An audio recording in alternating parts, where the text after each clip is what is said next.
Okay, so if we go on with value-added tax, so this is learning unit 2 in your textbooks, or learning unit 2, and in your textbook it is chapter 2,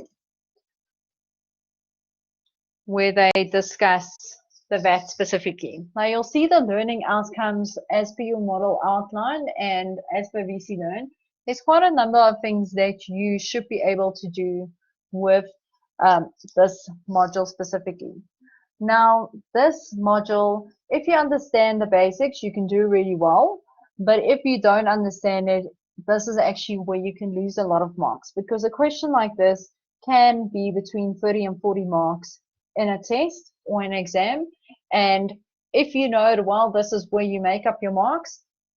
If you don't know, this is where you lose a lot of marks. Okay.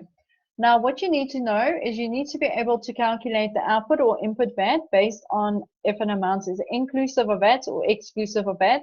So have they added the VAT onto that amount, yes or no, or have they not included the VAT? So this is where your tax fractions will differ, and we'll discuss that briefly, how you calculate that. Then your net VAT payable or refundable. So that is the money that I have to pay over to SARS or get refunded from SARS, and that will be based on what your output VAT and your input VAT is. So if your output VAT is more than your input VAT, you will pay VAT over to SARS, which we call VAT payable.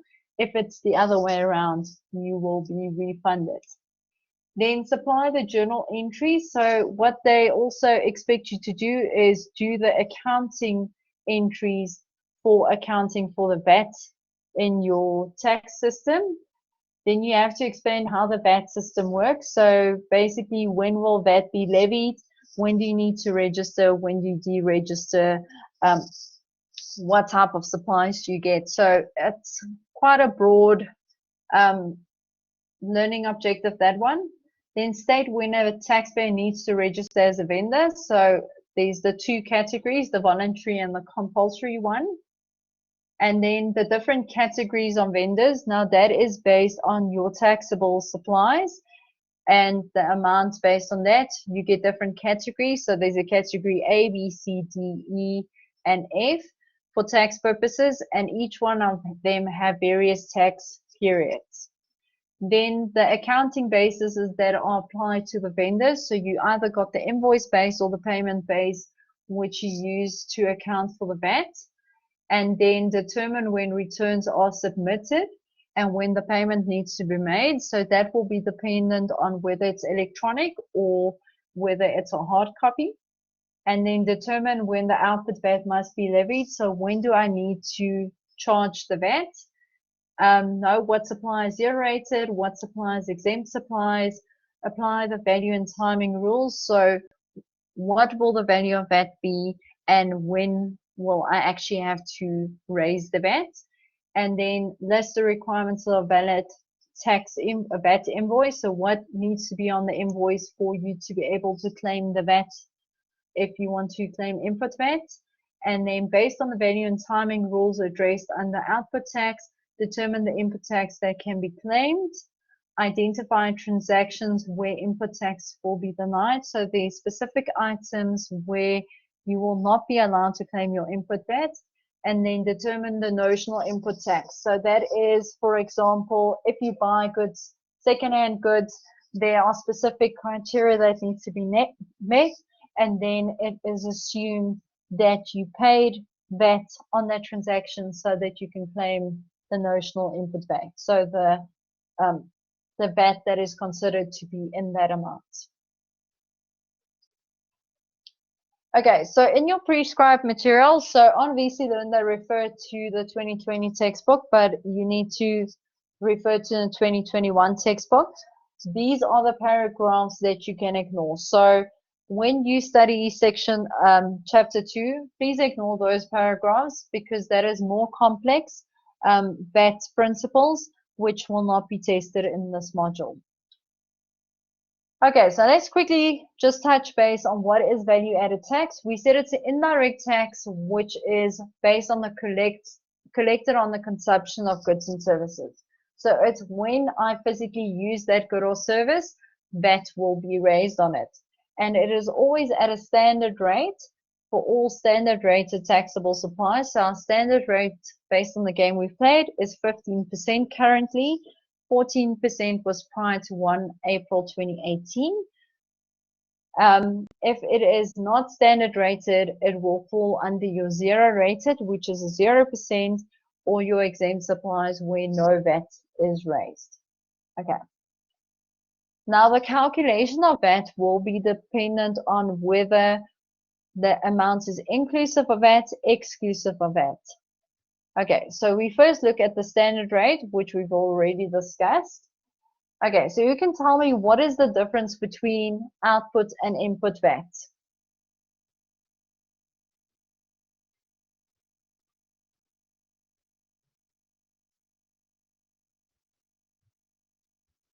Based on what I've explained so far and based on what we did in the game, what do you think is the main difference between output and input VAT?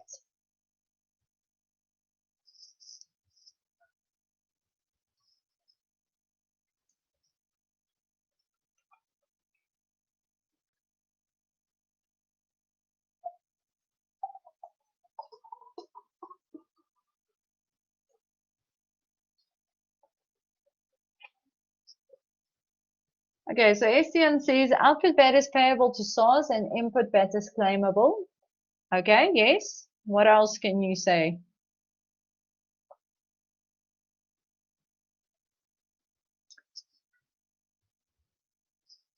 Do you think output VAT is payable on all goods and services?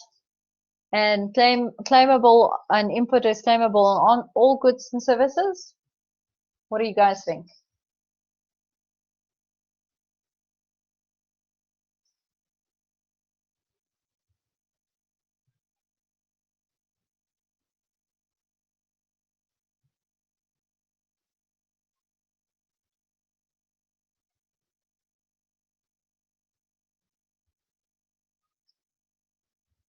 Okay, so Christine says no, it's not. Some goods are exempt. Yes, Timmy Corsi, that's correct. Okay, so output VAT is the VAT we raise on taxable supplies. Okay, so listen carefully. We talk about taxable supplies. Now, when we talk about taxable supplies, there's two types of taxable supplies. You've got your standard rated, which is your 15%, and you've got your zero rated, which is your zero rate percent tax. Now, those are the two types of products or goods which we pay VAT on. Now, the reason we include the zero rated ones is because currently we're not paying any VAT on it, so it's zero, but that VAT can potentially be changed in the future if government needs to increase and collect more taxes and the economy is doing better. They can actually change it from a 0 to a 1 or 2%.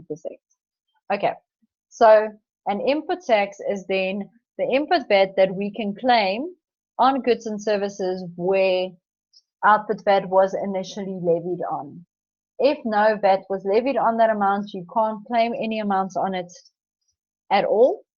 And also you cannot claim input VAT if you use it for exempt supplies. So it must be in the use for mainly for taxable supplies, which is your main purpose of your business. So if you create, for example, financial services, which are generally exempt supplies, you generally can't claim the input VAT because of the fact that you do not raise output VAT. Then SARS will not allow you to claim it. Okay, what is the VAT treatment of a particular transaction?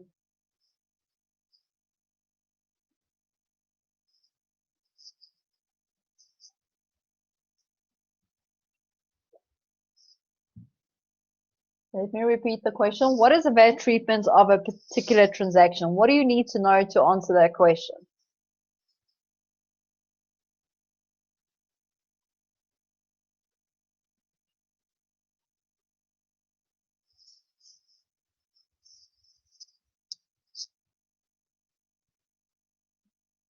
Okay, so what information do you think you need to tell me what is the VAT treatment of a particular transaction?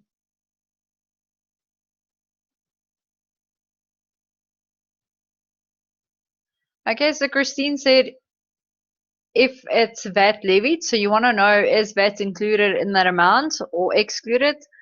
Okay, that's correct. Okay, so yes, you guys are correct. Is VAT included or excluded? Now, aside from that, you also need to know what type of supply it is. Sales on, yes, you need to know what type of good or service it is because that will determine is it a VAT, is it a standard rated supply, is it a zero rated supply, is it an exempt supply. So that is the type of information you would need to know in order to tell me what is the VAT treatment of a specific item. Then you also have to look at, is it something that is potentially particularly denied on the list from SARS? So there's specific items, for example, where input VAT will be denied. You cannot claim it. So that is also what needs to be considered. You also have to look at what type of accounting basis are we using? Are we following the invoice basis? Are we using the payment basis to determine when will we actually tax the VAT? So that is a very broad question, and you will have to have more specific information to be able to tell me specifically what to do with a particular item. What is the timing of supply of a particular transaction? So here you can give me the general rule. When will we claim or charge VAT on a transaction?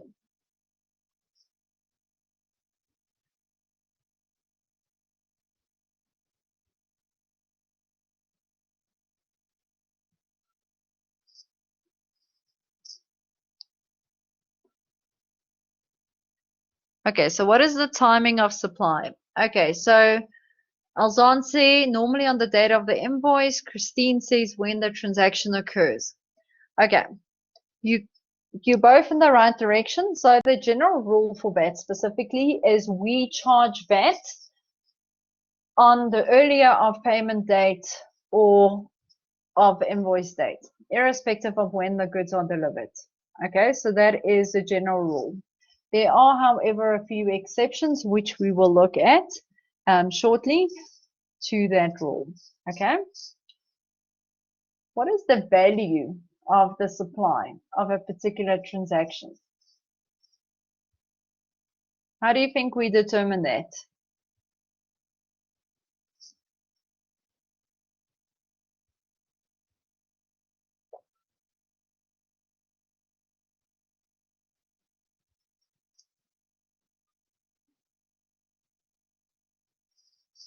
How do you think we determine the value of the supply?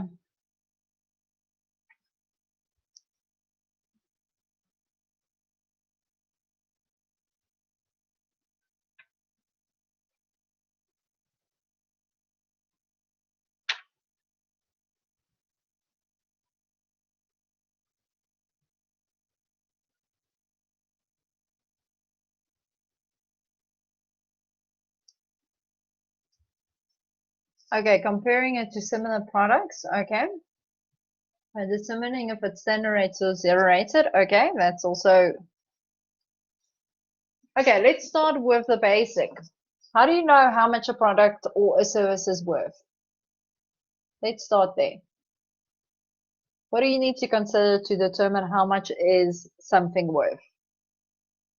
Okay, the cost to make it.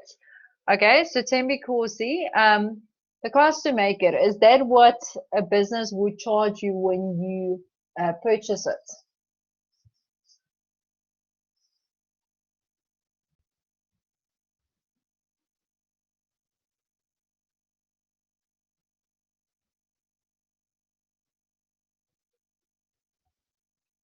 Okay, so let me rephrase that.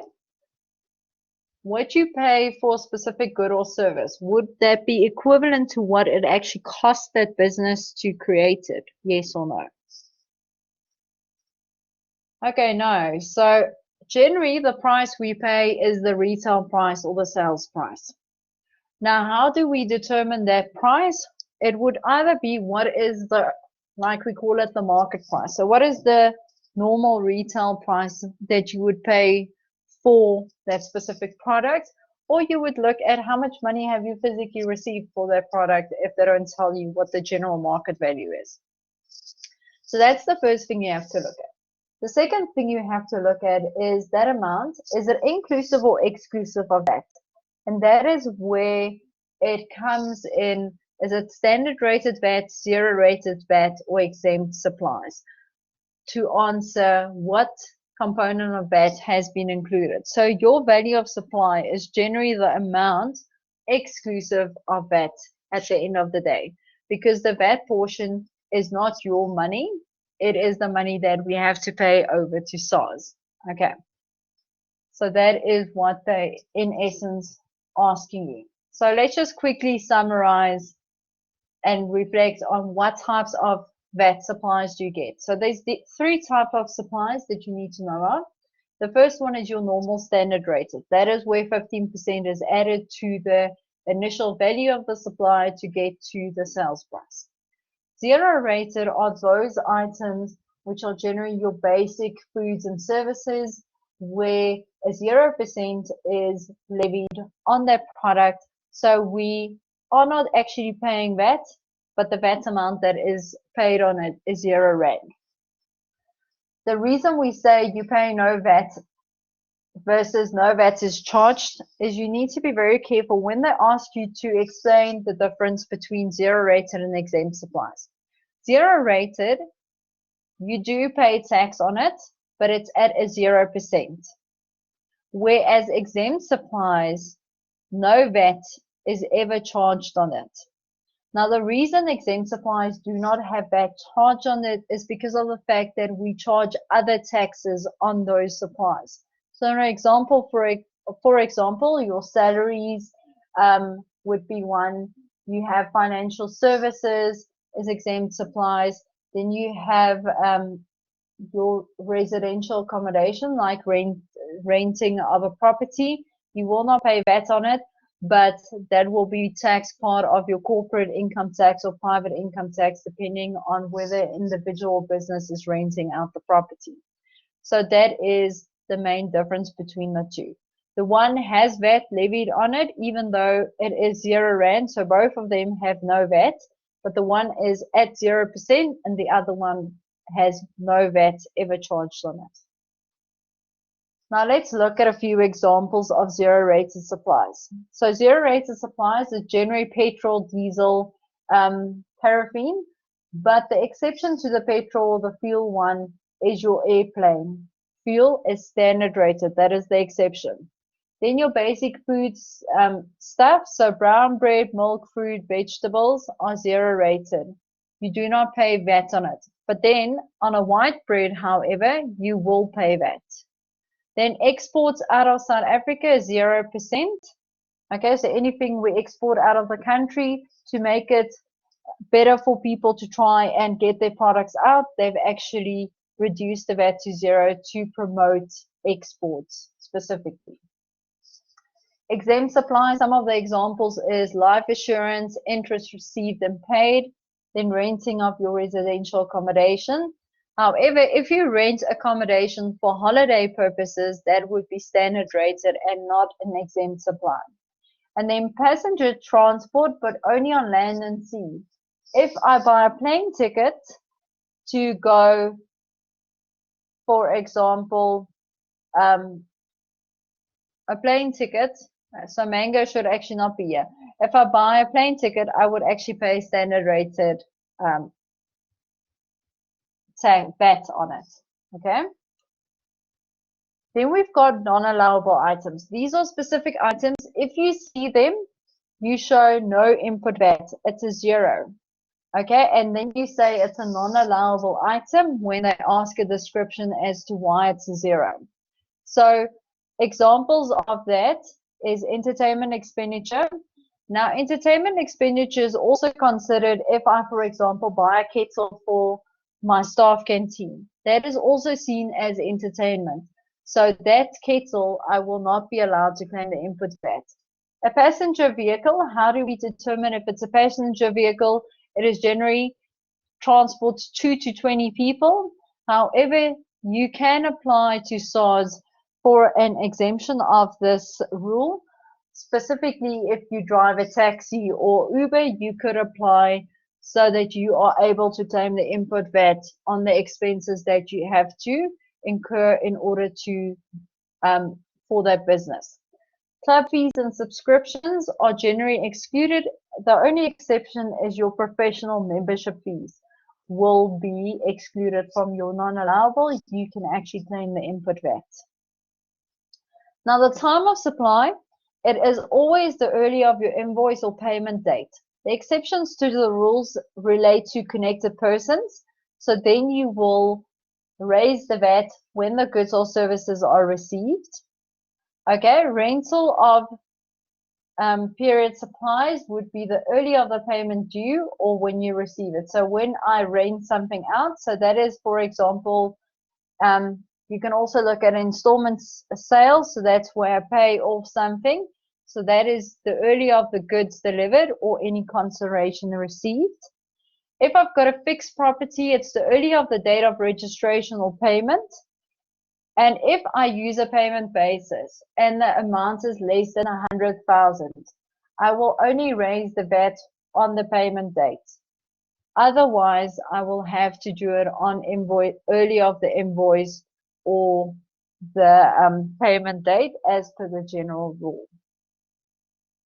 Okay, now let's look at an example. This example 2.1 you can find in your textbooks on page, let me quickly see.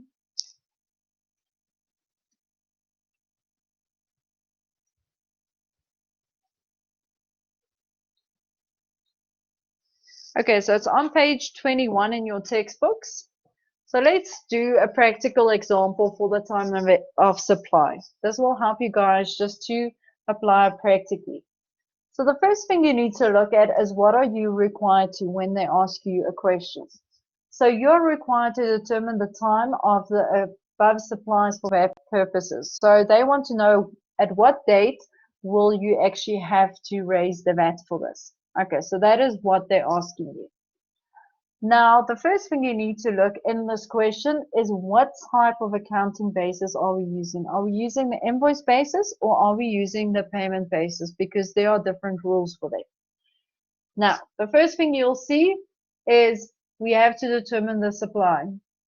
And like I said, if it's invoice or payment basis. Now, in this case, it was invoice basis.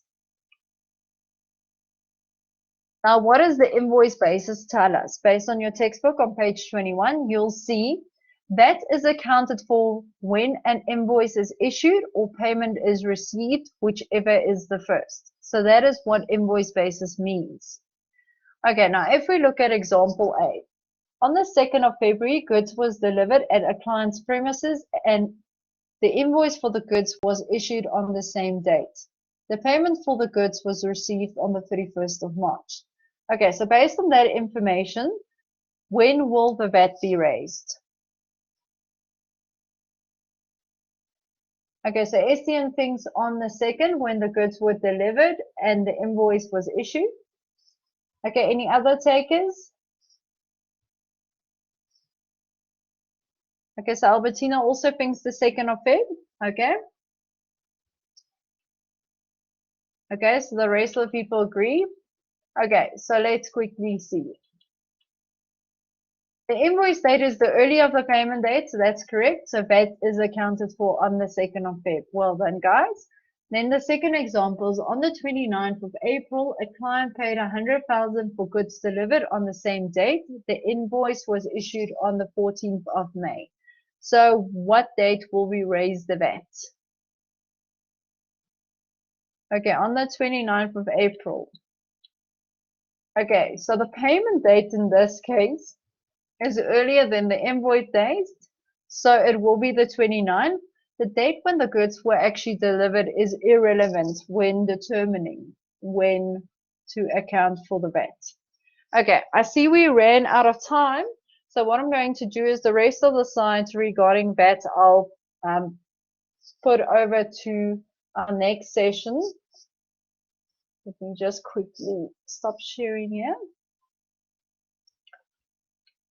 But do you guys have any questions for me based on what we've discussed so far?